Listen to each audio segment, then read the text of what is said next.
The Malaysian government has been running deficits since the Asian financial crisis in 1998.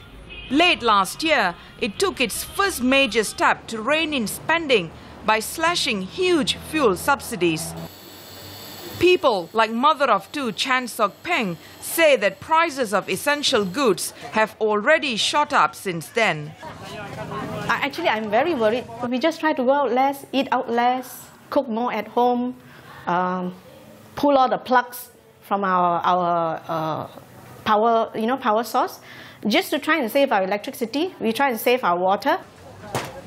Malaysians are bracing themselves for worse to come. The government has said it will introduce a long-delayed goods and services tax starting next year. And it recently announced increases to highway tolls, electricity tariffs and public transportation fares. Economist Ye Kim Leng supports the moves. It's important that the government rationalize the subsidies because it now makes up more than half of the fiscal deficit. And that itself is not sustainable.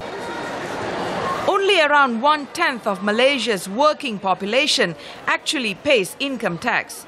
And the government relies on royalties from the state oil company, Petronas, for up to 40% of its revenue. This so-called over-reliance on the national oil company is actually not prudent.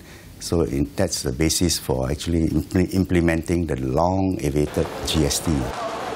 The political opposition says it is not against trimming subsidies or other spending cuts in principle. But opposition politician Rafizi Ramli points to the government's own Auditor General's reports, which he says show a huge waste of public funds year after year. No matter how many new taxes that you implement, no matter how new stream of income that you bring to the government, unless there is a discipline to get rid of wastages, corruption, to relook at the procurement practices of the country, it's like pouring money into a black hole. International surveys indicate Malaysia is comparatively less corrupt than other countries in Southeast Asia. Just before the new year, Prime Minister Najib Razak did announce some cuts to spending allowances for members of parliament and civil servants. But busy Malaysian mother Chan Sok Peng says those cuts are nothing compared to the sacrifices people like her will have to make just to get by. Mahi Ramakrishnan for VOA News, Kuala Lumpur.